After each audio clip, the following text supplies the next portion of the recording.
Welcome to the Killshot MMA podcast from DFS Army. It's UFC 302, Islam Makhachev and Dustin the Diamond Poirier for the UFC Lightweight Championship of the World. Another card. We are back after a week break. I'm Sniper. Monk is, I guess, on your screen to my right. The man, the myth, the legend, Geek down below. Guys, we were off last week. Coming back to a pay-per-view. You guys ready for this card? Absolutely. Loving the week off. Loving coming back to a pay-per-view. Looking fantastic. I mean, we got Islam and Dustin. It's going to be a great card. Yeah, 2 5-rounders. And my boy Jalton Almeida's on the card. Are you kidding me? Yeah, and people are going to be down on Jalton coming off of a loss. I'm hoping anyway. They will. Please, yep. please. That is the reminder, by the way. Strickland and Paulo Costa is a 5-round co-main event. We will touch on that when we get to it. We're going to start from the top of the card down, breaking down all 12 fights on this card for DraftKings. If you are late to the party, the 12th fight just got added this morning. It's Lima Raposo. So we are going to cover that. We got all 12 fights coming your way. Make sure you join DFS Army to get the full notes, access to the optimizer, tons of cool shit in there. I won't go through the minute-long dissertation like I do in some episodes, but check the links down below, and we'll see you in the Discord making some money. After every event, there's just screenshots upon screenshots, so you should probably get in on that. But that being said, this is the main event. Top down this week, Islam Makhachev, Dustin Poirier. Line on this fight right now, Makhachev is the heavy favorite, minus 480. The comeback on Dustin, plus 360. Your DraftKings salary, Islam is 9,500. Dustin is 6,700. Geek, your party. You take the main event first this week. I mean, the money keeps just pouring in on Islam. And what's crazy is, he was minus 400, minus 450. Now it's minus 635. This is a guy who's beaten Volk twice. This is a tough ask for Dustin. I love Dustin Poirier. I really love that he's making this run. I think that if he loses this fight, the expectation is he's going to retire. But it's really, really hard to make a case for Dustin winning this fight. It's hard to make that case. Islam is kind of the GOAT. He might be, one of the best ever to do it. He may be, he's up there. Khabib in his corner for this match, makes it even more intense. So for me, as much as I'd love to see Dustin just continue this little run he's on and continue his career, I think this is probably it. I think Islam is going to beat him. I think you need 100% exposure to this fight on every single lineup that you put in. And the vast majority of mine is going to be on Islam. I will have maybe 10 to 15% Dustin, because Islam could get knocked out. Like it happened. I feel like it happened once before, and it could happen again. But beyond that, no. I'm going to go second because Monk's got to bring us to normalcy. Usually I'll do the wrap up here. I do have to slow down the GOAT talk. I came within a nut hair of picking Dustin Poirier straight up. And the reason they didn't are, yes, the age, the durability a little bit I'm starting to get worried about. And the takedown defense, especially against the Khabib types, does not look good. Always jumping guillotine. We've seen it time and time again. But outside of that, I mean, Dustin on the feet is going to beat Khabib up. Beat Islam up. Islam is not Khabib, by the way. And this is where I'm concerned. His last 5 wins, Dan Hooker submission. I mean, Dan Hooker is okay. Bobby Green, again, fine. And then you got Charles Oliveira. The Charles Oliveira fight's his best win, and you can make cases that Oliveira was burnt out from being a champion, but I can't.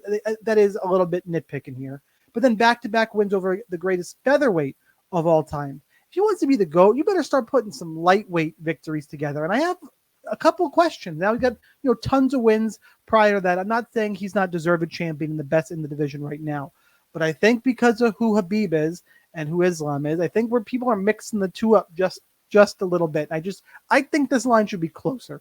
You tell me minus 300. I get it because Islam is more in his prime and all the reasons we just went through.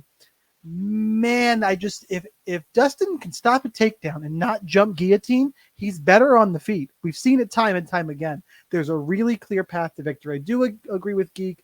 I'm going to slow down just a little bit from 100% because it's going to be so popular. Just the game theory advantage, the game theory edge a little bit. I'm going to go a little less than 100. And also because it's the most expensive and least expensive fighter on the card. How many combinations can I really put together? It is the best fight to target on the card. I just don't think it's quite an all-in fight for me. I will say it's definitely cash game stackable. It would be a cash game stack if not for the co-main being 5 rounds, and you kind of have to make decisions. And I don't think you need a double stack this week. There are a couple dogs I do like to target, but I kind of feel like we're splitting hairs between this fight and Strickland and Costa, because at least in this fight we're going to see grappling. So, take it for what it's worth. Stack either one. I would probably lean the co-main event, but that's for you guys to decide. Now that I've given Dustin a little bit of shine, Monk, I'm gonna let everybody. Why should we all just slam Islam? I think it's 6 of one, half dozen of the other between both of you. And just let it be known, Sean Strickland has scored much higher in a 5-round fight than either Makhachev or Poirier in any fight in recent memory, and it's not even close.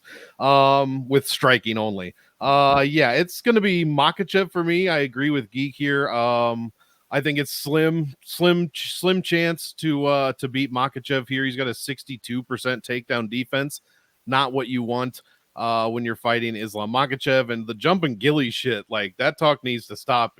Against Islam, what are we doing here? I would be very, very shocked if something like that transpired. I think it's not that he should do it. It's a bad habit he has from the gym. He did it against the people. He just does it. He knows he shouldn't, and he can't stop himself. Well, if he's doing it, I mean, I don't even think this is a stackable fight. This shit's going to be over in the first or second round. My only concern for this one, as far as 100%, here's where I'm going to agree with Sniper. I don't think it's 100%.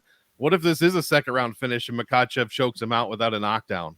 We're not looking at 70, 80, 90, probably not 70, 80, 90, 105 points. Like, that's not enough at 9,500, even on a 12 fight card. I mean, it could be, I guess, but in my head, it's a lower chance. So I'm definitely not fading this fight. I'm going to be in the 70 to 80%, but I'm probably picking Makhachev. And I mean, I think I wrote that the Poirier line is probably disrespectful, but a little wide. It could really look. I mean, it could look like it's narrow. If this shit, if Poirier gets beat and retires, if he gets beat in the first or second round and retires, we could be like, oh, there might have been some value on that minus 600. But yeah, I think it's pretty straightforward. I like this fight for GPPs. Makhachev, the only thing is, man, he's so expensive. I honestly don't know that he covers. So my play on this one is, like you said, game theory it. I'll be trying to get under the field just slightly on both sides. Yeah, it's going to come down to builds for me. I'll add this one thing if we're talking about a betting angle. If you said, Kevin, you're trying to make $100 and you're going to win 100, which side are you going to pick? Would I rather put up $650 to win that 100 on Islam, or $20 on Dustin to try to win the 100? I'm going for the $20. In other words, I agree. The line is crazy. Plus 460, especially on a guy, as Sniper pointed out correctly, is a much better striker than his opponent. So all agreed on that. And as far as the all in, part of that is also playing some Dustin. So let's not get crazy. Got to play some Dustin as well. I guess you could argue that like a Jailton Almeida could potentially outscore Islam if you only had one pay up option. And there's a couple other interesting ones. So I could see an argument there why you might not go 100% on Islam on the favorite side, just like these other. But I actually think Islam's going to put up a monster score. So I do have to say a fuck you to Islam and tell my quick tilt story. And maybe some background why I don't like Islam. If Islam just dusts Volk in the 5th round of their first fight, I win $100,000 chopping the Millie Waker like 5 ways. And instead he gets fucking knocked down, almost finished. And the Volk lineups past me. Don't get it was the worst beat sweat I've ever remember had. that. I remember that. I was like, just coast, and I win $100,000. I fucking gets that one was brutal. That one was brutal. Yeah. So anyway, fuck you, Islam. That being said, let's go to also fuck you, Sean Strickland. Can we get a fight where I can fade Sean Strickland? And I can't do it here. It's really pissing me off. We got 5 rounds here: Sean Strickland and Paulo Costa. Sean Strickland is the favorite at minus 205. He's 8,800 on DK. Paulo Bohachina. I'm not calling you the eraser. I don't like you either. At 7,400 over on DK at plus 170. Monk, how do these guys score, and what do we do with it over 5 rounds of action? Well, if this was 3 rounds, I'd say we don't really have to pay a ton of attention to it. But it's not, unfortunately. Both guys averaging 96 per win overall for their career. But honestly, in 5-round fights, it's much better for Sean Strickland. At least he has instances, I should say, in his wins. Like against, let's see, Imavov, he put up 117.76, followed it up with the Magomedov. Wasn't that a main event? Was that a 5-round fight? It was. Strickland, it was. So he finished him in the second, obviously, but another 112-point win there in a 5-round fight. And he just throws so much volume. I love to see it. In fact, both guys really throw a ton of volume. But even at 6.5 for Costa against Vettori, 7.8 against Romero, and even 4.5 against Robert Whitaker, Strickland's still outstriking that. 7.3 against Imavov, 8.6 against Abus, 5.5 against Izzy, 6.9, almost 7 against Drickus, and then 6 against Cannonier. That's his lowest number, 5.5, I should say, in his last 5. So the strikes are just coming in, and those always add up. I mean, even in his losses against Drickus, he scored 71. In his loss against Cannonier, he put up 68. I personally think this fight is more stackable than the main event, just because I think the main event is more volatile than this one. I really think this one goes all 5. And I like both guys. I like both guys' price points, but I think if we're talking, pick one to make optimal, it's going to be Sean Strickland. He's just more consistent. I mean, 81 is the least amount of strikes he landed in his last 5, and that was against Abus in 9 minutes. 152, 182, 137, 173. The dude just throws strikes. And scores points. So love this fight for GPPs. Love it for cash. Picking Sean Strickland. Agree with everything you just said. I'm all about the volume here and also on the Strickland side. Geek? Yeah, I mean, 5 rounds of action. Everything is in agreement. It's important to note these guys do not go for takedowns for the most part. They're both strikers. They're going to stand. They're going to throw. There's no real interest from either guy on making this a grappling match. Doesn't matter. They're two big dudes who throw hard. And there is certainly, there's a reason why this line isn't more skewed for Strickland, even though Strickland has real wins against top 5 guys where Costa does not. Costa kind of loses when he kind of gets up to that top 5 tier, where Strickland has won some of those and lost some of them too. So Strickland is just a slightly better guy, but I agree with the odds. Minus 225 on Strickland, I think is right, because listen, Strickland get knocked out. Like, that happens in these kind of fights. These two guys are going to be striking. There's no real way or to hide if your chin just isn't having its day, which we've seen Beneil Dariush get knocked out by Hernandez. Like, shit happens like that in these kind of fights. You got to respect both sides, but overall, Strickland, better fighter, should win this. All in fight, this is the better stack fight compared to the first one, because there's a great chance, as you said, we're going to get 3 or 4 rounds of volume out of both of these guys, and whoever wins will score really, really well, but the loser will probably put up some reasonable score in a loss. And Costa is cheap enough that if he just kind of lasts for 4 rounds and puts up 120 strikes, get you 55. All right. That's not bad for the price in cash. You know what's messed up? Nobody mentioned Strickland is the former champ. That's how little we all think of that championship run. Like, nobody said it. He was champ for like a minute. I know. It's just funny. All right, let's move on and let's talk Kevin Trailblazer Holland. He is Vince's favorite fucking fighter. Take on Mikhail Oleksiejczuk. Holland is a minus 250 favorite. Oleksiejczuk, the comeback, is plus 200. Our salaries are 9,000 over on DK for Holland. Oleksiejczuk is 7,200. This fight is minus 260 to end inside the distance. Geek, how are we attacking it? This is like the last fight, except 3 rounds. Like, 2 strikers, they're going to stand, they're going to throw fist. Let's start there, right? It's not super likely that either guy is going to go for a takedown or try to get into grappling. Weirdly, because I actually think if Holland were to go for takedowns here, that would actually be a good move on his part. He could probably submit Oleksiejczuk if he wanted to. That being said, we know Kevin Holland. not only will he not go for a takedown, if he gets him down, he's going to stand up and be like, let's go. Like, he's going to stand up and be like, let's do this thing. Let's scrap it out. Like, he's that kind of guy.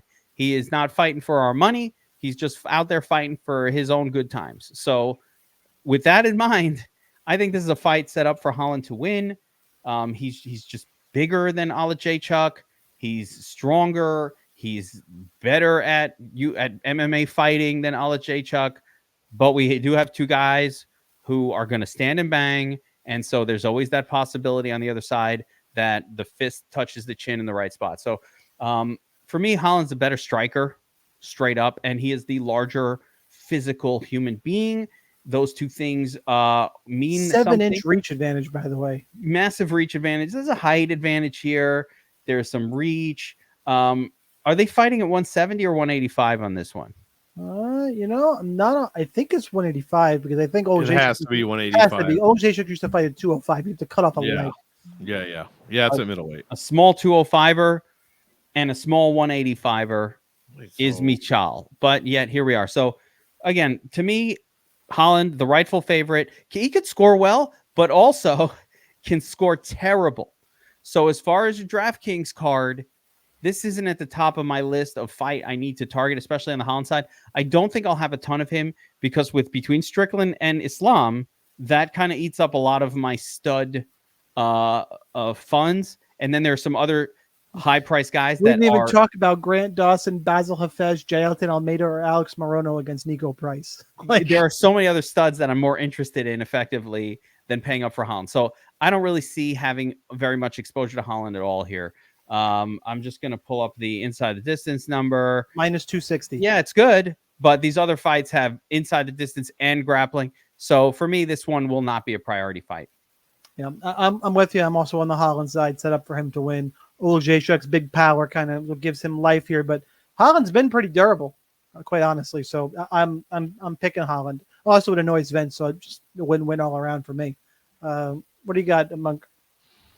Yeah, basically the same thing. I think Holland wins. But for DraftKings, he basically scores like shit, especially recently. Even in a first-round win against Chiesa, 95, he scored 81 against Ponzi.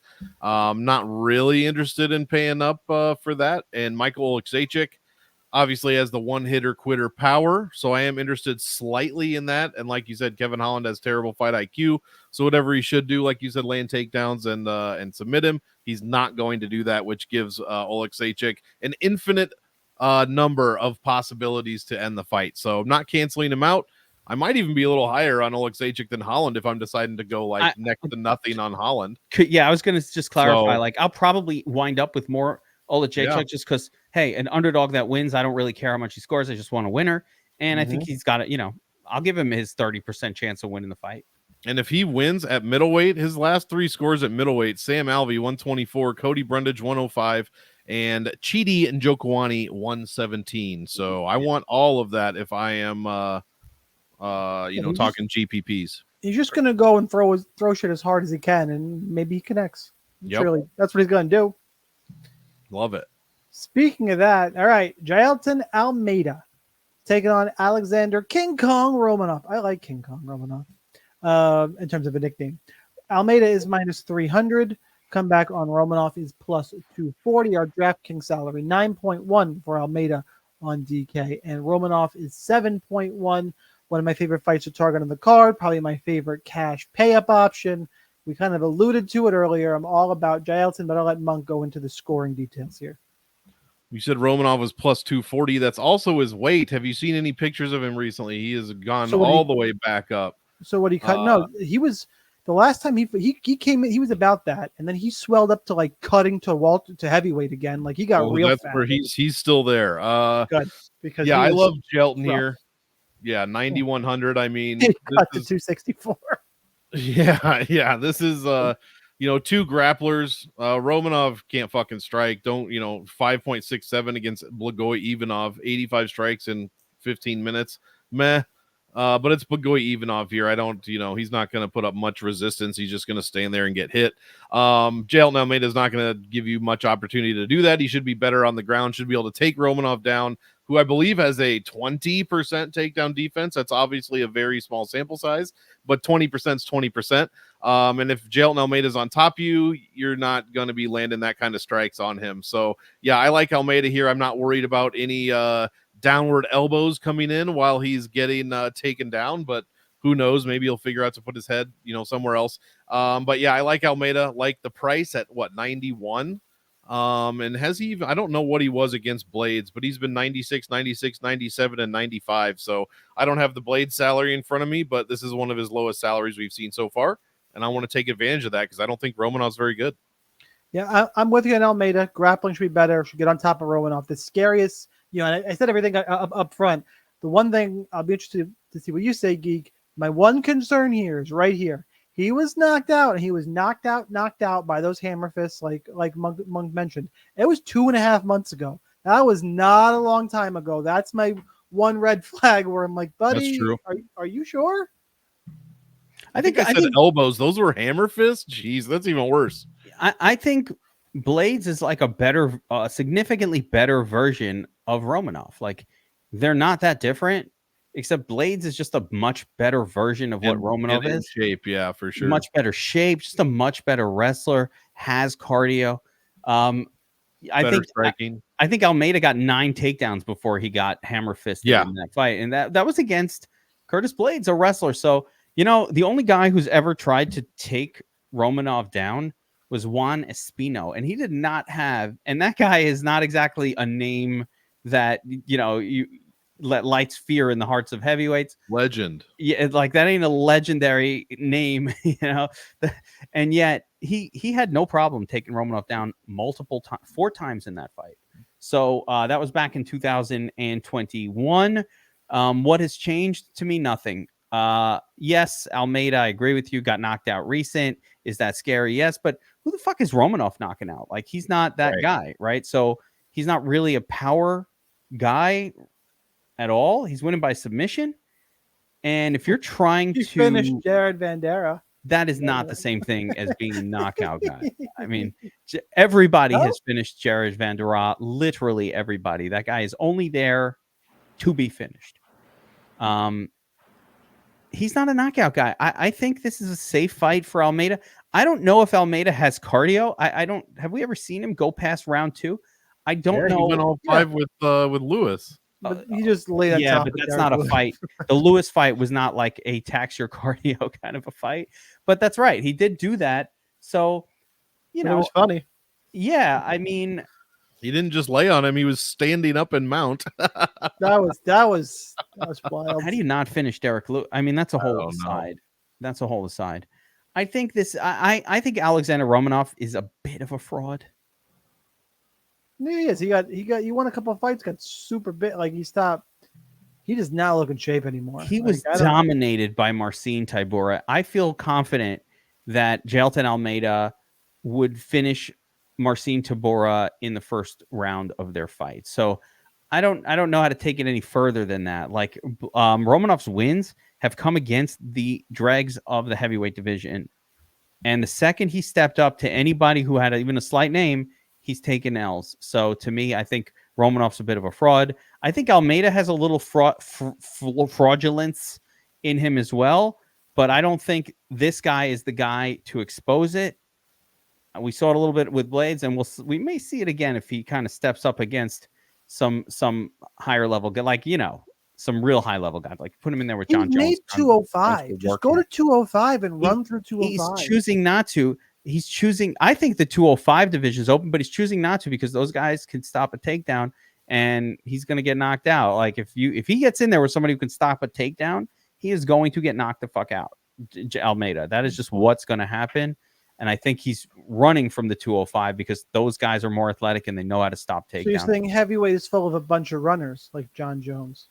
No, outside of John Jones, it's filled with a bunch of dudes who can't stop a takedown. And if you want to fight me on it, like who's the one that John Jones? Because John Jones won't fight. Maybe Tom Aspinall. Other than that, plus you're going to be headlining like cards at heavyweight, not at light heavyweight. So that's true. Light heavyweight should be the top division in the UFC. It should not be heavyweight. It should be light heavyweight. They just don't have the right people right now to make it as exciting as it could be. Like Call Glover Sam Malcolm. Teixeira was the champ, and like Well, you got Alex Pereira up there now. yeah, he's also a flawed fighter. I mean, like great, but he's also a flawed fighter. Like, give me the total package. By the way, that is the first of one of two Pereira references coming on this podcast. And if you know where the second one has to be made later, it absolutely has to be. Oh boy! All right, well let's move on. So I think we all agree we like Jelton in that fight, and he's going to score really well. Yeah. I want a ton. All right, let me mention this because we didn't put enough emphasis on this. That Jelton Almeida is averaging like 7 takedowns per 15 minutes. The dude is a fucking scoring machine. He's gonna not stop going for takedowns the whole time. This is exactly what we want. This is Merab Dawashvili. This is Ricky Simone. This is the style of fighter that you want that scores well on DraftKings. No matter what ends up happening, you can win it, submission, goes to the distance. It doesn't matter. It's a 125. That's what I like about Almeida. He is going to have a hard time not putting up 120. And he's a competitor for Islam for the highest scoring winner potentially on this card. Like he can do that and compete with Islam even over 5 rounds versus 3, although I think Islam will score more. All right, let's move on and let's talk about the pay-per-view opener here. Randy Rude Boy Brown and Eliseo Zaleski dos Santos. Rude Boy is minus 155. The comeback on Zaleski is plus 130. Line on this fight, Randy Brown is 8,500. Eliseo Zaleski is at 7,700. This is my first dog on the card. I'll wrap it up. Geek, are you on a dog as well here? Yeah, this is the people's underdog spot right here. Super obvious. It's weird that, to me, that Randy Brown is actually a favorite. This is a bet spot on, I think I think Sleazy D, as I like to call him, is the perfect opponent to knock out Randy Brown. Randy Brown, who Sleazy D. All right. I forgot my nickname for him already. Didn't Randy Brown get knocked the fuck out by Nico Price via from your back hammer fist? Like he is a guy that always makes you nervous. He almost I thought Mickey Gall put up a good fight against Randy Brown. Like, and everybody loving on Zaleski, or everyone loving on Benoit Saint-Denis. Remember that Zaleski fucking beat him recently. Right. Why did he different weight class. You know what? You know what we hold against that about Islam and Alex. Let's keep weight classes. Keep it the same. Hey, no. Let me just mention this. We all loved Zaleski dos Santos until he took the L to Li Jingliang, because we're all like, how can you lose? But you know what? That was in China. Who the hell knows what he was going through? Flying all those miles, eating that food in China. You get all fucked up. Brazilians, they're not used to that kind of food. They go to the steakhouse. They're in China, they're eating crickets. It's weird. And then the split decision against Muslim Salikov, brutal. Gave up on him. I'm done with him. Right? But, comes back and he's been winning his fight. So I think going to draw against Farkadimov is wildly impressive. So to me, I think Sleazy D is a little bit underrated right now compared to what he should be. I think Randy Brown's a little overrated right now. He's a guy who makes your ass pucker every time you bet on him. I have bet on him and I have been puckered. So for that reason alone, not touching Brown as a favorite here. Zaleski seems like an obvious best underdog on this card. Monk, what do you got? Yeah, I agree here. I'm kind of looking to fade this one as a whole, to be quite honest. I guess the Zaleski price isn't terrible at 77. I agree with you. The Renat draw was fantastic, but then, dude put up 48 in a win. Anytime I see that, I get sketched out for sure. Don't like that at all. Randy Brown, not the best scorer. You take out that Muslim Salikov KO in the first round where he scored 105. Dude's averaging like 70 points a win in his last 3. It's just very unimpressive. I definitely don't want to pay favorite prices for that. So I am looking at Zaleski here. Has a better strength of schedule overall in the UFC as well. And Yeah, we were joking that the Benoit was down a weight class. That's still a great. That was a really, really good win in retrospect. He's tough as hell. Dude has cardio for days, as he proved against Fakhretdinov. And I think Randy Brown probably has some holes that can be exposed here from Zaleski. So, yeah, give me Aleziu Zaleski dos Santos for the win. And I like him for the DraftKings play as well. Yeah, I'm with you guys. It's Zaleski. I am worried about the volume, though. This is probably the only reason this is in the middle of my fights target rankings is because I'm on the underdog. Like I am very worried about the volume, but I'm pretty. There's not a ton of dogs. I'm loving on. Yeah. Let me take it to the next level. I'm not going to have any Randy Brown. None. Yeah, I don't. Yeah. Yeah, I'm not going there. If he puts up over 100 twice in a row, I mean, I would consider that like pretty wild. So yeah, I'm not expecting that to happen. I don't think that's a sexy fade or anything. By the way, I don't think anybody's. He won't be. The problem is the other favorites right below him are equally unsexy, and Jake Matthews and Roman Kopylov. Like it's a shithouse range for favorites. Yeah, so, that's true. It's one, but yeah, Zaleski's the man here. Yeah. Speaking of, and we get to make that Alex Pereira reference relatively soon. I was going to say. Roman Kopylov taking on Cesar Almeida. Kopylov was minus 135 when Tapology posted this. Almeida's plus 115 here. The line's already flipped. Almeida's minus 115 to minus 120 in places. It's going to keep on going. I love Cesar Almeida. I already have a bet on him. I got him at plus money. Granted, it was plus 100, but still the line keeps moving. Roman Kopylov is a guy that people beat him by taking him down because he's a great striker. And now he's fighting a guy who's a better fucking striker. That is Kopylov would have to grapple to win this fight, or 4-ounce gloves, MMA knockout. Can totally happen, but that's the excuse we're making here. Almeida, if you don't know, the Pereira reference, he's beat Alex Pereira in a kickboxing match. Pereira, I think actually 2-1 against him all time, maybe something like that. They fought a couple times. Yeah. And he won one of them. Still, he won a kickboxing match against Alex Pereira. He also lost multiple times against Pereira. Yes, and that's what I said. But just to have beaten him once and been in the ring, like he's a better striker than Roman Kopylov. I would just be surprised if Kopylov won this fight. It's going to be all striking, similar to what we've seen. Decent odds for a finish, I believe. I'm going to pull that up here. The odds for this one to end inside the distance are at minus 150, so it's okay. I'm on the Almeida side. I just think he's better here. And I think the line, I'll be interested to see where his ownership comes in at, because I really think the line's going to keep moving. And if he's 8,000 and minus 160, he's going to be 70% owned in cash games, which is interesting.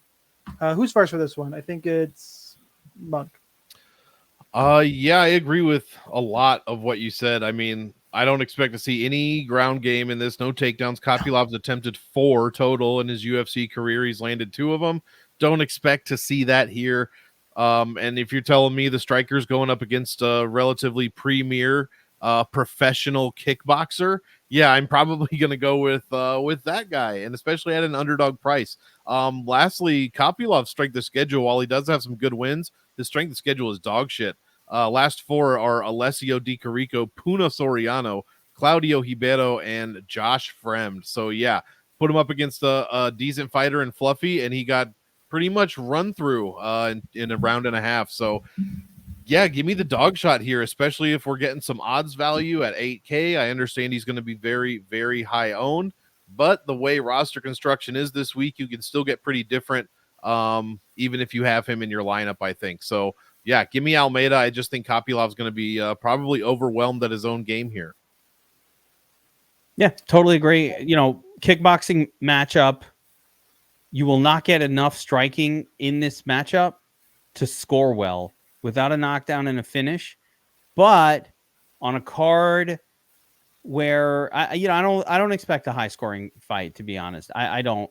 I think Roman Kopylov is probably good enough to hang in there for 3 rounds or 2.5 rounds.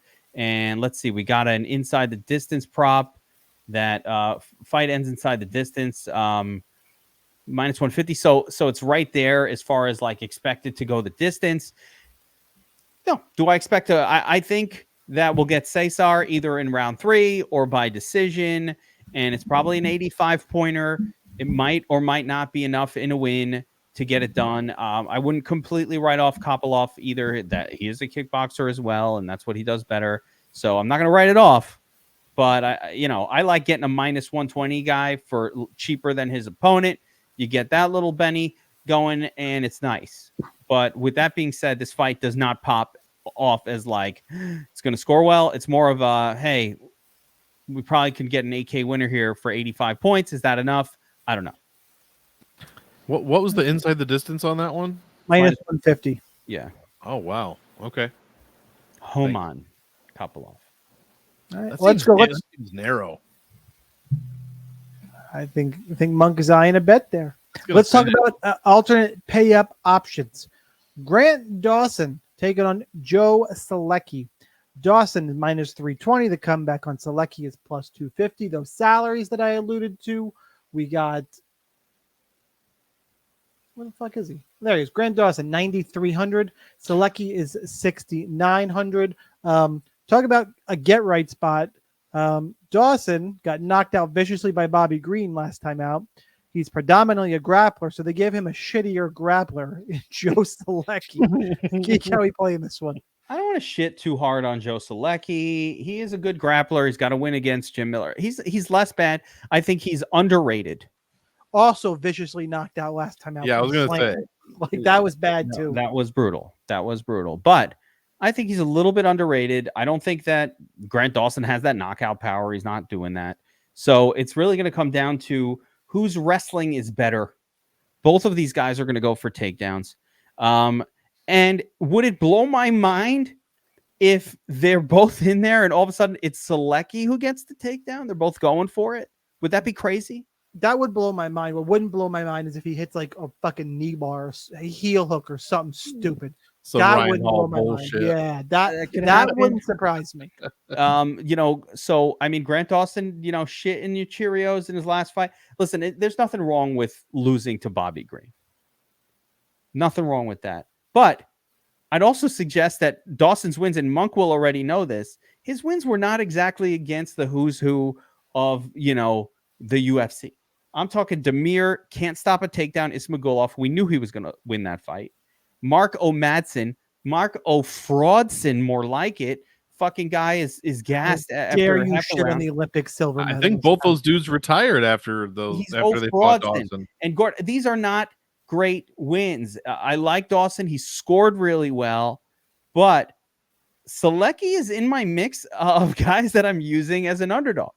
He's in that mix. He has takedowns. He does the things I like, and he's going up against a guy in Dawson who has shit in my Cheerios once before. So I don't have trust in him. Again, his loss is not, again, Bobby Green, awesome. Ricky Glenn, the draw, fine. I like Ricky Glenn. He's the man. But I think Joe Selecki is less, he's not just dead in the water here. He's a wrestler. He can counter what Dawson does. And we haven't really seen Dawson. The last time we saw Dawson against somebody who could wrestle, it was Bobby Green knocking him out. It's a little crazy, but I will have Selecki in my mix. Do I think Dawson's going to win? Sure. Yes. Do I think he's going to outscore Islam? Probably not. So I'm probably going to favor Islam at that price point. Give me 5 rounds. Give me like the awesome fight of the night and all that. But I'm going to have Selecki in my mix of underdogs that I use to afford 3 studs. I'm also a little bit worried about grappler versus grappler seeing a shitty striking match. I'm a little worried about it.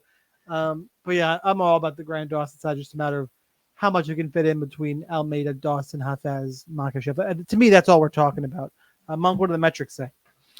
Yeah, I agree with you guys. This is another kind of specialist versus specialist fight. This is at least one of 2 or 3 of them on the card. We usually don't see a lot of that going on. I do think Grant Dawson's wrestling is going to be better than Selecki, but there's no reason that Selecki couldn't, throw a reversal or throw some Ryan Hall bullshit like a knee bar, like you said, or just land a takedown of his own. Very unimpressed with Grant Dawson scoring against actual opponents. I mean, yeah, 123 against Gordon, I guess, is decent. 103 against Madsen. We talked about Demir. We talked about he put up 49 against Ricky Glenn, and then Selecki in his wins. I mean, against Carl Deaton 106, but then Alex Da Silva 68, Jim Miller 74. So we're not getting great scores really from either guy outside of the lower / retiring guys. I just don't want to pay up. That's a long way of saying I don't want to pay up for 9,300, even though Grant Dawson, pride of Stromsburg, Nebraska, don't get it twisted, but I think he gets the win. But there's also, like you said, a chance of grappler versus grappler bullshit where we don't really see a lot of scoring here, and I kind of tend to lean that way. I don't think either one's going to be especially dominant. I don't think either one's really going to finish, and I really don't expect an early finish. So I'm kind of fading this one, especially the Dawson side. But Selecki, if Dawson's 93, Selecki's 69, like you said, that's super damn cheap. Even at that price, I don't know. It's tough to back a guy that scores like 68, 50, 70 something in a win. So, yeah, he's worth a little shot, but I think Grant Dawson brings it home. Just not sure on the scoring aspect. Speaking of guys who are tough to back, we get two of them fucking fighting each other. This hurts my brain. Yeah. Phil Rowe taking on Jake Matthews. Rowe is the dog at plus 135. Matthews the favorite at minus 165. DraftKings salary. Matthews is 8,300. Rowe is 7,900. Rowe, not great odds value for 7,900, and yet I'm picking him, and I hate myself for it. I don't trust either of these motherfuckers. It really is disturbing to me. I just think it's a close fight, and Phil Rowe is huge compared to Jake Matthews. 4 inches in height, 8.5 inches in reach. I think he's able to keep distance, keep range. I think it's just going to be a close fight. I'm just edging Phil Rowe. I'm not super confident in it. It's more I'm taking a shot in the dog, and I hate both these motherfuckers. So I'm hoping one of you guys has got a stronger take, because that's really my entire breakdown here. Is this fight sucks? No, it's mid range. Take the cheaper guy and move on. It's not. I can't find any other angles to it. Monk, we'll start with you on the scoring side. You got anything for me? Yeah, unfortunately, not a lot as far as their scoring, because they don't score a lot. My take is probably, I think I copped out and just said faded overall today when I was writing up my thing, but I don't really think that's a cop out after looking at it. Both these guys are 0 for 5 since 2021 of making the optimal lineup. So if you're bad at math, that's 0 for 10. Not good. Neither guy scores 100 points when they win. In fact, Phil Rowe's less than 90. He put up 100 against Orion Kosuke, who's at the bottom 1% of all fighters that were ever in the UFC. Then he fights Jason Witt, who's probably a notch above Orion Kosuke, maybe that bottom 1.5%. Then we got Nico Price, who gets knocked out by everyone, including Phil Rowe. But he's fought like Neil Magny, Gabe Green, took some L's to some okay guys. Matthews is beating guys like Andre Fiallo, terrible. Darius Flowers, not great. And he's getting beat by everybody else in his last 5. So, yeah, I think the fade is in store. Neither guy scores 100 when they win outside of Orion Kosuke. And, I just don't trust either of them. I think this one probably sucks. And I guess if I'm on a side, it's going to be the Phil Rowe side. I think I picked Jake Matthews, but honestly, it's a coin flip for me. So I'd have no problem backing Phil Rowe at the cheaper price and hoping he gets some sort of finish win. I mean, Matthews has been sub 3 times. That jumps out to me. But other than that, I'm hoping I can get away with a fade here, to be honest. Geek, please help. Yeah, listen, it's weird that these guys are in the UFC, really. It's a little bit odd. Matthews, one time he looks great, and the next time he looks terrible. It's really hard to understand what you're going to get from him. He has takedowns. I actually think there's a clear path for Matthews to win this fight if he uses wrestling. Phil Rowe's kryptonite is he can't really stop a takedown. Like when he's gone up against anybody who's tried to grapple, that's where he looks his worst. And I think Matthews actually has that skill set where he could get takedowns against this guy and win rounds. So I do think Matthews is more likely to win the fight just because, like, on the feet, they're both really similar, low volume strikers, 4 strikes per minute each guy. I'm not really sure which one is going to look a little bit better. Matthews being smaller, maybe Rowe would be piecing him up just with that reach. But as far as the takedown, I think if Matthews used that, he could easily steal 2 rounds and coast to a decision win. So to me, Yeah, I'm not interested in this very much at all for DraftKings. I don't think the scoring is going to go very well for the winner. If it were, though, it's probably Matthews and not Rowe that is getting takedowns and winning a fight that has some grappling involved and some potential grappling scoring, which is the only thing that they're really going to do outside of an early knockout to get that 100 points going, being that they're both low volume fighters. So to me, I'm actually going to go on the Matthews side here. I'll say he will use the takedowns and be able to get at least two of them over the course of the 3 rounds, win those 2 rounds, and eke out, a sort of split decision type win. But for DraftKings purposes, meh. Yep, totally on board. Yeah. Now let's go to a fight that's not going to be mad just because of who Nico Price is. Nico the hybrid Price, he's the dog, plus 210. Alex the Great White Morono, he's the favorite at minus 260. Odds on this fight: Morono's 8,900. Price is 7,300. I'm going to tee up this one for you, Geek, and say I think this is potentially a large trap spot for some people. What side Well, let's start with let's just get the inside the distance odds in play here. It's minus 200 inside the distance, so That's better than a lot of these other fights. I think this fight is closer than you think. Alex Morono's a guy who will disappoint the shit out of you sometimes. Like, he cannot be trusted. And you know what? There's a lot of fights on this card with these can't be trusted. There's not that many can't be trusted fighters. And it seems like UFC packed a lot of them onto this one card where you're like, man, I don't trust that guy. And it's a lot of that on this one. And Nico Price and Morono both in that category. I don't think Nico Price is a very good fighter, guys. I just think he's a tough dude. He hits hard. He's got like steel hands, like he's got like steel in his hands. It's like when he hits you, it's like somebody's wearing brass knuckles and hitting you. You're like, what the fuck is going on with this dude? Like, he have large knuckles or something? Why does it hurt so much? Right. And so he's got that going for him, but he doesn't have a whole lot else going for him. He does throw some volume, but like, there's no takedowns. There's no takedown defense. Neither one of these guys is going to grapple. So we're talking about just striking, 2 dudes throwing fist. I just think it could go either way, but I do think that whoever gets it done is probably getting it done via finish. So I like the inside the distance. I expect this fight to end inside the distance. I think these guys will be standing and throwing the whole time until somebody falls. They're both super tough. They're both guys who will disappoint. And to me, the better DraftKings play is probably Price because, hey, I need to afford, some of these studs, and he's a great way to do it at his price point. So he's somebody I am using as an underdog. And I also think that Morono's live for a first round finish. Like, anything can happen in this fight, including Morono being the highest scoring fighter on the card because he comes out and blast this guy within 60 seconds. So there is a wide range of outcomes here. I'm going to pick Nico as the better DraftKings play. If you're asking me who I think will win, it's so close for me that I'm going to go with Nico just for nostalgia. See, I think a lot of people are going to think that I'm going to be under a Nico Price, who I'm expecting to be one of the most expensive favorites on the card. Was tough, and he's getting less tough. He keeps getting knocked the fuck out. And last time out, Robbie Lawler knocked him out in under 40 seconds. That was embarrassing. Actually, that was almost something so egregious that you could never play him after that. It's just, and before that, he was knocked out by Phil Rowe. Like, I'm just, not even that. It's just, I think the chin is falling off Nico Price, the guy who's made his name off being tough and being in these wars. And Morono has still been durable. Yeah, he lost to Joaquin Buckley. That loss doesn't look so bad anymore 7 months ago. And he got knocked out by Santiago Ponzinibbio.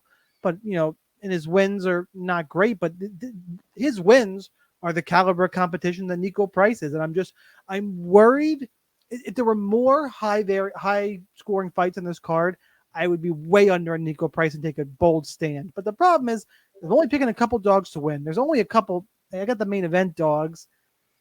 I have to make Nico Price at least a secondary option. I can't go crazy under. I do think I'm going to shoot under because I think people are going to see the name. And from what I've seen, I think the wheels are coming off Nico Price. And I actually like Nico Price. Part of me is going to be rooting for him.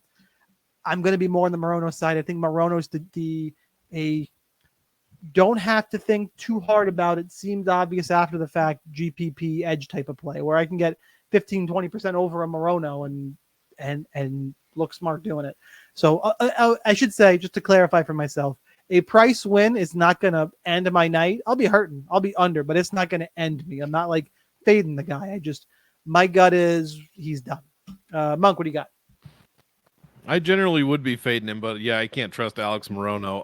But yeah, I definitely don't trust the chin here. If you throw out the Donald Cerrone no contest, in his last 9 fights, Nico Price has won 3 of them.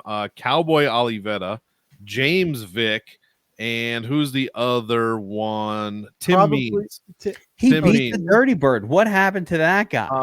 And Where yeah, that is was that guy? That was 2019. Since then, he's been KO'd, I think, 5 times. And the James Vick fight, he won off his back. Yeah. The up kick. James Vick also had a tremendous run of losses in that time period, and I think Cowboy Oliveira retired after or went somewhere else after that. But yeah, he's getting knocked out by Vicente Luque, Phil Rowe, and Robbie Lawler in a fight that he was supposed to retire. Robbie Lawler did not go his way. I don't trust Nico Price as far as I could throw him. I mean, the dude just gets knocked out over and over again. And if anybody can give Alex Morono a knockout, it's going to be Nico Price. So I don't mind Morono, especially if snipers tell me that a lot of people are going to be on Price. Really? I agree with it. Yeah. I think it's my gut that Price is going to be outside of the 2 favorites and maybe the Cesar Almeida odds value. I think Price is going to be probably the fourth most popular underdog, and that's maybe even third. He might get more ownership than Poirier because Poirier is the least expensive fighter on the card. Not positive. I hope so, because yeah, I'm going with your strategy. I'll be slightly under on, or not slightly. I'll be under on Price, and probably more than I'm comfortable with on Morono, even though he scores like shit and he fights like shit and he's got a shitty nickname. It's one of those things. I love the tools of DFS Army. I use them just like the members do. Like I can write notes. I now do the fantasy points per win projections, apparently, which have been pretty good at those. Ownership, in my head, I know what I think, but I do rely on our ownership tools. So I'm going to go in when I'm building Friday night, Saturday morning, and see what's cooking and kind of make my decision off of there. But that's here on Tuesday recording this. That's my initial thought is I might want to get under on Nico Price. Wait till you hear what I have to say about this next one. Oh, yes. Oh, tell me you're going to pick Mickey Gall, please. Tell me you pick Mickey Gall. All right, let's tee it up. And Monk, I know it's your turn, but now I have to kick it to Geek first. Oh, I was going to steal all his thunder. Yeah, he writes the checks. He's going first. Mickey Gall was plus. I didn't know. Oh, you're on the same. All right. Oh yeah. So, I'm shocked. I'm like we did not court, but like I kind of think Mickey. Give us the breakdown first. Yeah. Mickey Gall is plus 225. Basil Hafez minus 290. DraftKings salary. We got Basil Hafez is the 3rd most expensive fighter on the card at 9,200. Mickey Gall is 7,000. And because someone here is going to ask for it, fight does not go to decision prop. It's only minus 135, but 2 guys who should grapple. And all you guys take it away and kind of add in my thoughts at the end. Yeah. Geek, what do you got? You go ahead. Yeah, please. So here's my thing. Like Basil Hafez has done nothing in his career to say this is a guy who should be minus 300 against anybody in the UFC, especially somebody in the UFC who's gotten a win. Okay. Now, as ass as Mickey Gall is, you know, he came to UFC very young in his career. They gave him some bullshit fights early on, and then he fought some kind of semi-real fights, right? And I don't think he looked that bad in a lot of these fights. Like against Mike Perry, was this guy not beating Mike Perry on the feet when they were fighting? Yes, he was the better striker. Perry had to go for takedowns in that fight in order to win it. He beats Jordan White, garbage fighter. Oh, okay, fine. And then he fought some real fighters. I think Basil Hafez is just as bad. And there's nothing to tell me he's anything that's UFC level at all. Everybody's excited. He went to split decision with JD. He won that fight, by the way. I think he won that fight. Listen. So are you going to shit on Della Maddalena next time out? No. No. But what I will shit on is this is a guy in Basil Hafez who's taken losses in the regional scene against regional jobber type fighters. So he is nothing to get overly scared about. He's nothing that ever he lost to a 0-0 fighter in 2018. I was gonna say 0-0 after 6 pro fights. Dude went to decision like 3 times. He loses to a 0-0 guy. He lost to a 0-0 guy. So like, and he's got losses on the regionals against like Evan Cutts. His come on. defense, he was in Aruba. He was on vacation. Fine, I get it. What the fuck is this? He has Dude, never fought again. before or since. Wait, what's happening? What are you doing? This is the guy who beat Basil Hafez. He never fought again. He never fought again. Yeah, I He's already from looked at Aruba. that. Yeah, What I saw that. He the never fuck is fought again. happening? Like, is he any good? We don't know. He could be the greatest fighter that never fought a second fight. But the This point is, funny. From Aruba. I'm just saying this. I'm not There's betting Basil. money. There's Basil right there. Basil, he was like, damn, I can't believe I just lost to a 0-0 guy. 0-0. He lost to Evan Cutts. Oh, this is the best. The thing. guy's name is Cutts. You Literally, got it his back face though. is You got it back. He got it back. Big shit. My point is, who the fuck is Basil Hafez to earn a -300 against anybody? So Mickey Gall has looked less terrible than I think we kind of remember him. We think he stinks, but actually he's not very good, but he's not that bad. I get it. Mike Malott knocked him the fuck out, but he went 3 rounds with Morono. Again, he was beating Mike Perry on the feet in that fight. So I'm going to say Mickey Gall is a live underdog on this card. I think everything about, I think Mickey Gall's actually grappling game is way overrated too. I don't think he's that good a grappler. I don't think he's that good at anything, but I don't think Basil Hafez is all that good at anything either. So I'm going to take my shot on the guy who's 7K on a card like this, where if I can find the pay up, if I just can get the right underdog that wins, I can play Islam, I could play Strickland, and I could play Jailton Almeida on that lineup and still field an acceptable lineup. So I am looking for a winner under 70 under the Sleazy D price, and he is in my mix of guys. I actually kind of think that Gall is going to win this fight. I don't know. I got a weird feeling about it, but I definitely wouldn't lay any kind of money on the Habibi. I'll tell you that right now. Mickey Gall, by the way, has now fought in over 2 years, or whatever that's worth. Monk, how about for you? Maybe he got better in the 2 years, by the way. He's been training. Yeah, he's been choking people out on Legion of Skanks podcast for 2 years. Yeah. By the way, I'd feel better about Mickey Gall if he was with Ray Longo and Sarah out on Long Island instead of whatever the fuck he's doing in New Jersey. New Jersey. Gracie, New Jersey Academy. Yeah, no, you got to go to Long Island and I mean, give Matt Serra 6 months with this kid and he would level up. Yeah, I don't have much else to add. I'm on the same side as you. I thought I was crazy, to be honest, because I'm a foremost Mickey Gall hater for sure. I think he's one of these submission specialist guys that spends too much time on his back, and if he doesn't find a fucking arm or a triangle or some knee bar, then he has absolutely nothing to offer. And that's kind of what I was thinking, but that's not really true. Like, he does have decent striking, like you alluded to, against Morono and against Perry. Like, it's okay. It's serviceable, as they would say. Meanwhile, Basil Hafez, what did this guy do? What has this guy done? Here's the stats in the JDM fight that everybody thinks that he won. 2.1 strikes a minute. He landed 32 strikes overall. He landed 3 takedowns. Good. Let's not forget the JDM had Kevin Holland level IQ in that fight, and controlled him for 45%. So the takedowns led to a lot, but he didn't do anything with him. He didn't land any strikes. And JDM was able to get up and just do just enough to keep on winning. So we see this a lot, actually, with guys that come in relatively new. We don't know who they are. They perform quote unquote well against guys that should beat them, and then they get way overvalued in their next fight. So that's kind of what I'm looking for here. Do I like putting DraftKings money or whatever on Mickey Gall? No, but I'm definitely going to against a no-name guy like Basil Hafez. Yeah, I am on the Hafez side. I think Mickey Gall is going to get taken down and is going to get laid on and beat. I do think I'm going to actually be under on both sides. I did write up. I don't like this fight to target.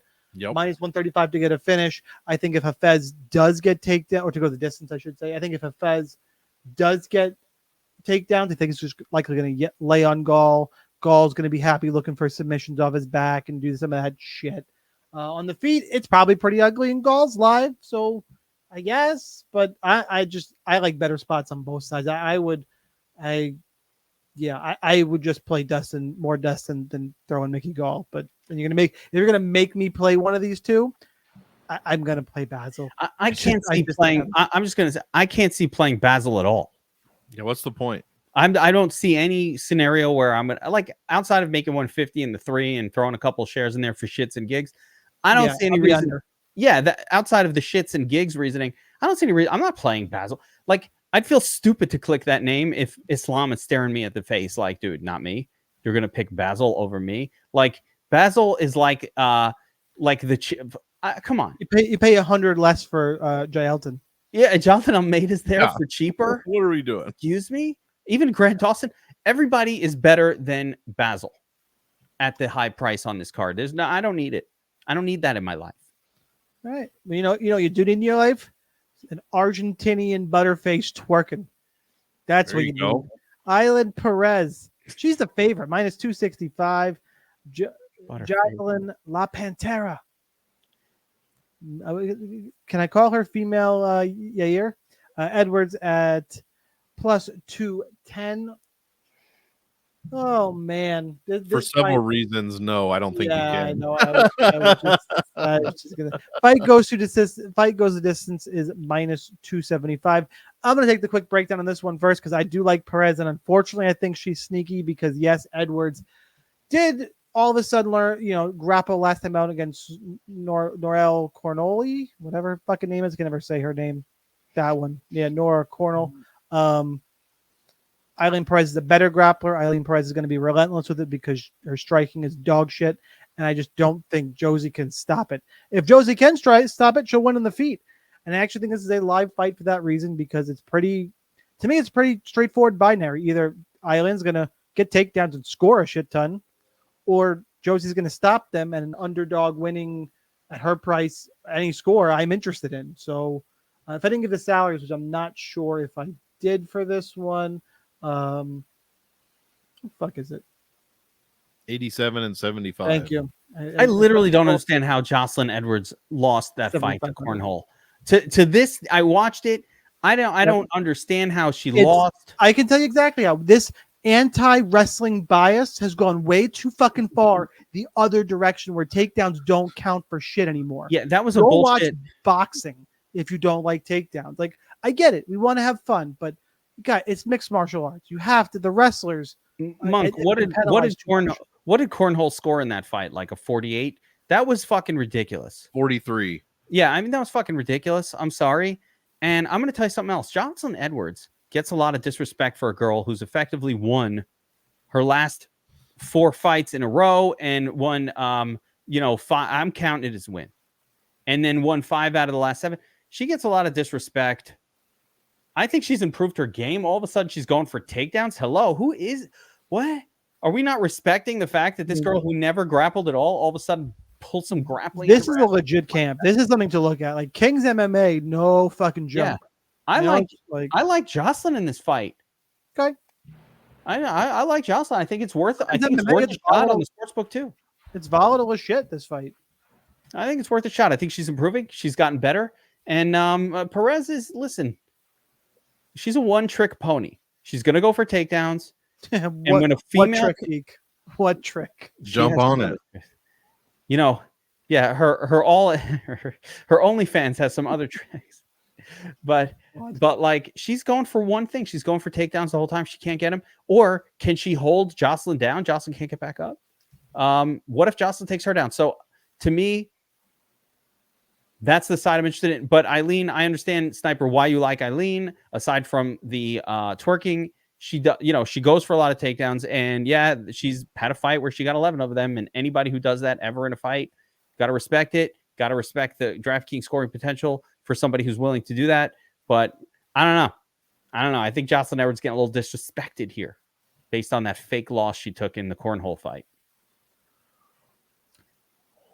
Go ahead, Mike. Yeah, we do mention the fake loss, but before that, she should have lost to Lucy Pudilova. That was a freaking robbery there as well. So the judges don't know what to do with Jocelyn Edwards fights. I think she should have the win and the loss are flipped in her last 2 for sure. I'm on the Perez side. I've tried to fade her a couple times. She scored 140 against Ashley. Look, both these women have fought nobody, like nobody at all. Both of their strength of schedules are complete dog shit. Like the average for the whole UFC is basically 55, just for a rough estimate. These women are at 40. That is a gigantic difference in this formula that I'm using. And just because Edwards landed like 5 takedowns for the first time ever against someone that we've never heard of before that fight, I don't think that all of a sudden she's just going to land takedowns against someone that appears to be kind of an actual wrestler. So give me Perez. I like the upside more. I don't think Jocelyn Edwards scores well at all. In fact, her one good score in her whole career was against terrible Ramona Pascual, and I don't think Island Perez is that bad. So, yeah, give me Perez. I don't like it. I don't like this fight, but I think she has the much greater upside here. Nope. What happened here? I lost my sharing. I lost my screen sharing. That's bizarre. Oh, no. I was trying to on a different monitor. See, apparently I wanted to find something funny. I wanted to pull up Eileen Perez's OnlyFans because apparently it's free. And it just crashed my computer. Yeah, put that shit on screen. What do I got to look at this picture? Paulo Costa and his secret juice. I was trying to get it for you, Geek, because I knew you were gonna. I did want that. But I didn't realize monitor here. You're lacking skills of the controls on StreamYard. It fell apart on me. It just fell apart. Let's go to the fight that has been most recently added to the DraftKings player pool and the fight card. Andre Lima taking on the much easier to pronounce Mitch Raposo. Because who is the guy that he's fighting for? Andre Lima was supposed to fight. Yeah, I believe his name was Niam Jargo Tumendembrio. That's pretty good. I just wanted you to say it. I think I got pretty close, actually. I don't think it's 100% right. Look, this is an interesting fight. Monk, what did you dig up here on our newbies here? By the way, Andre Lima, for those of you who don't know, is the one guy who got bit by Igor Severino. You set me up. You said, "What can you dig up?" I was like, "Well, they dug out fucking what's his name's tooth out of Andre Lima's arm before he got tattooed." Also, can we look at that tattoo, make sure there's no like staph infection or anything in there? He got that immediately after getting bit by a human being, so that's pretty wild. Gross. Let's see. Why do I not have this guy's fight in here for some reason? I don't know. Yeah, I like Andre Lima. Was he like winning that entire fight? Obviously, he probably was winning a good portion of it if he got bit. Mitch Raposo is 9-1 professionally, so he does have those 10 pro fights. Took an L to Jake Hadley on the Dana White Contender Series back in 2021, and I think he's been fighting. Was it CFFC? I don't remember off the top of my head. Couple of fights since then, he's looked pretty good. I would probably Cage Titans, I think. Was it? Okay, I can't remember. I've looked at CES, New England guy like me, CES. Oh, and Cage Titans. They both right. I knew I watched those fights today. There we go. No 0-0 fights in that guy's fighters in that guy's repertoire. But yeah, I'm probably going with Lima, especially on the short notice for Raposo. And Lima, in my recollection, even though for some reason I don't have my stats in front of me for this guy, looked pretty good up until the point he got freaking bit. I don't know. I don't know that he was actually. Wasn't it kind of a wild fight? It was a wild back and forth. Okay, now I'm kind of remembering it. Yeah, Severino was like a crazy. That was a close fight. I would not. Sure. I would not categorize him as like was winning that fight. Okay. All right. Well, either way, they were putting up mad volume, lots of stuff happening there. So I do like to see that, especially at 8,600. We got kind of a mid-range salary, especially in a range where we've kind of been talking shit on the mid-range a little bit.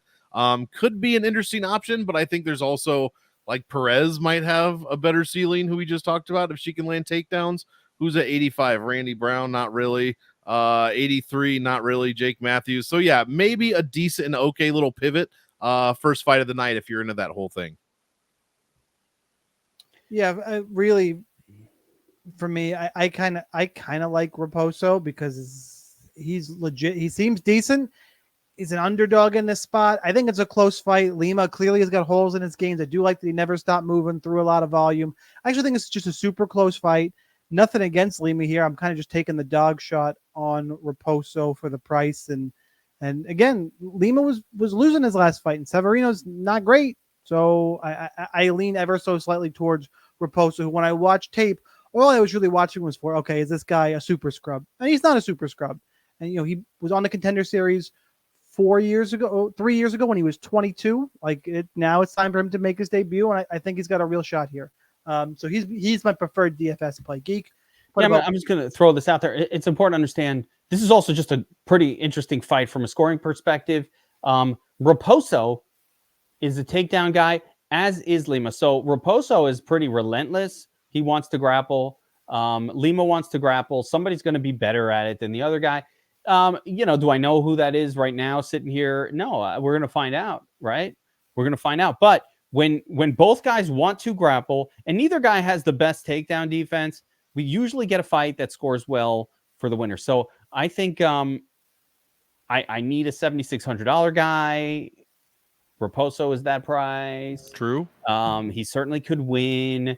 And so I'm definitely going to have him in my pool. And, compared to Jocelyn Edwards, the aforementioned, I think if Raposo wins, he's probably scoring more points in a win than someone like Jocelyn, who's more kind of squeaking out a split decision, hoping that the judges prefer her striking to the other girls, takedowns or whatever. So to me, this fight is actually interesting on both sides. The $8,600 guy, I think Lima will be looked over a little bit because you're trying to go, hey, 91, 95, 88. And then you end up not having an 86 in that one because you're on 95, 91, 88. So you don't get the 86 types in your lineup. From those top three, you go 8K and then two cheap ones. 76, 7K. Yep. There is a way that the lineup just squeezes together, natural, and it doesn't involve an $8,600 guy. So I think he won't be in that many lineups.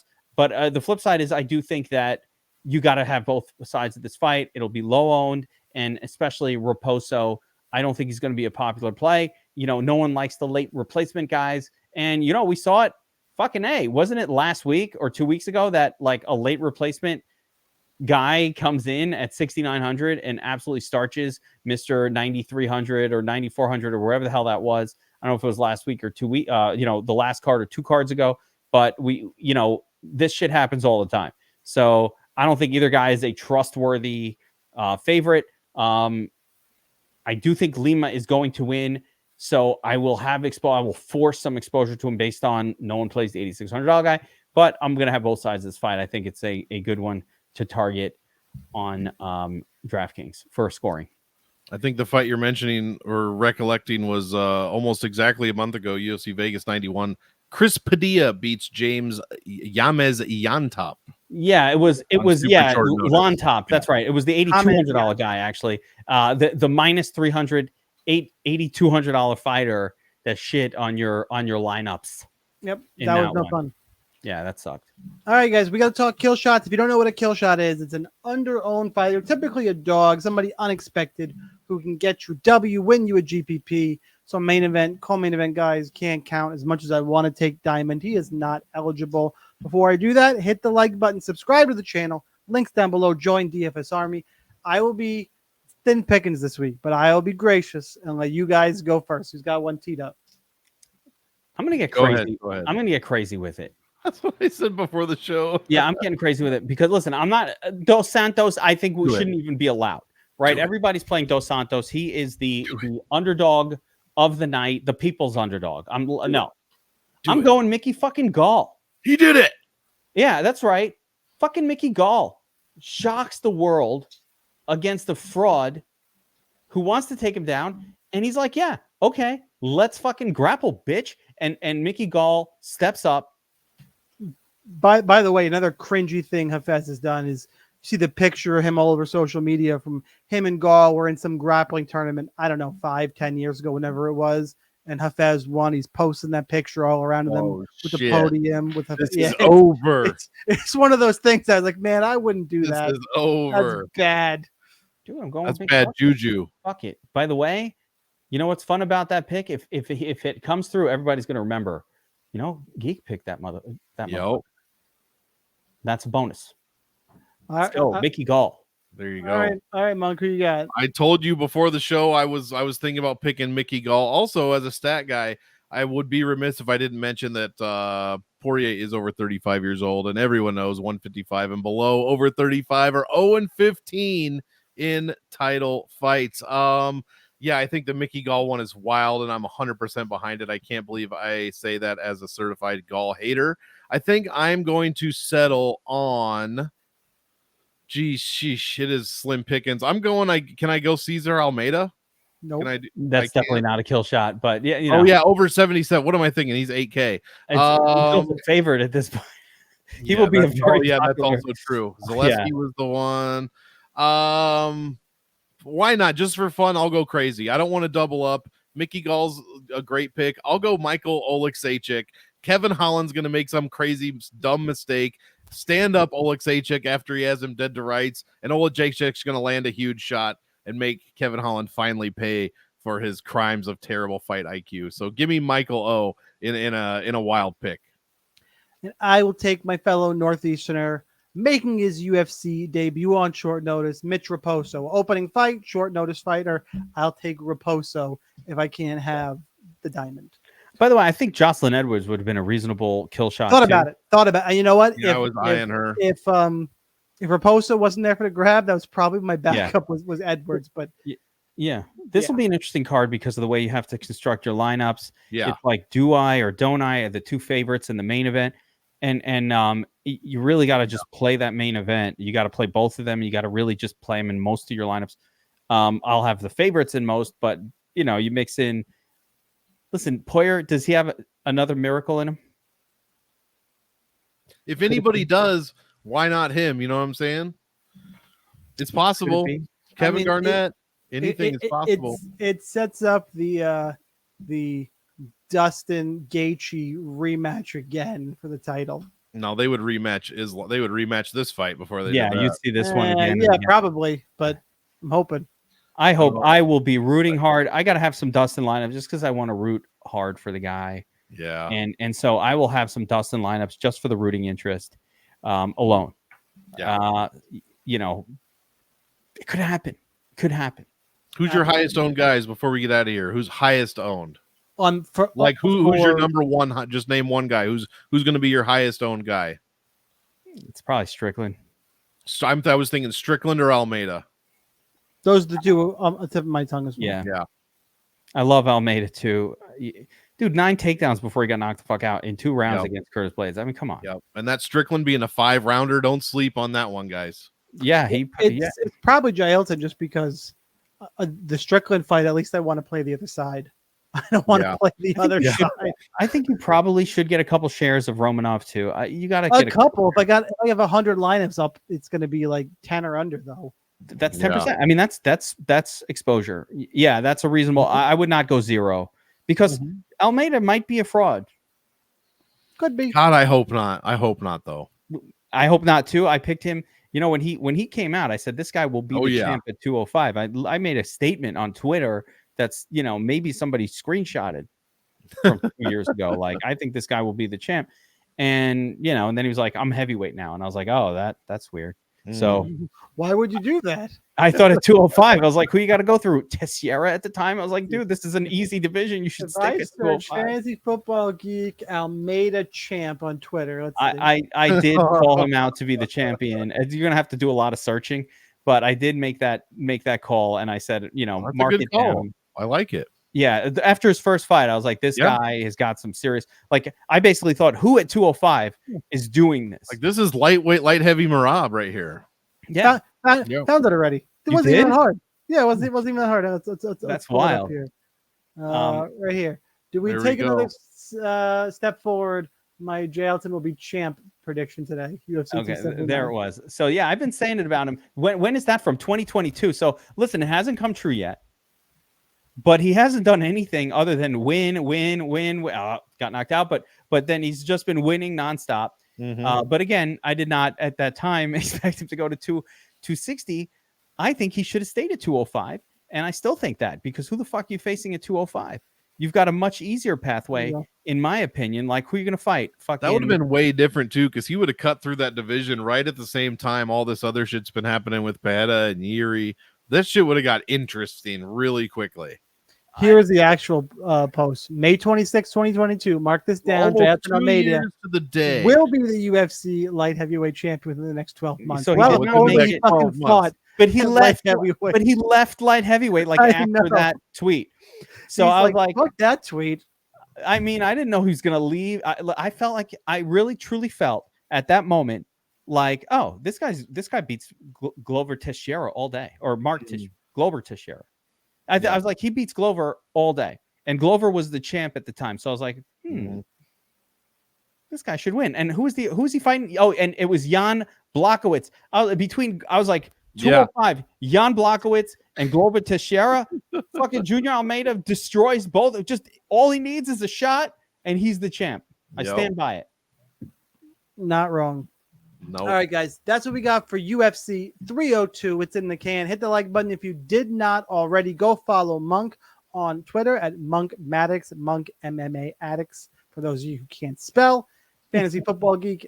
What's your Twitter? At F Football Geek. At F Football Geek. I'm at Sniper Wins. Go do all that shit. But most importantly, I want to see you in the DFS Army Discord. Have a winning night at UFC 302. Follow the advice. Cash your tickets. Subscribe. We let do all that get shit through the whole video without liking or subscribing. I mean, we have mentioned it like 3 times. If you don't do it at this point, you're just being a dick. So hit the like button, and I will see you guys next time. Guys, have a good week.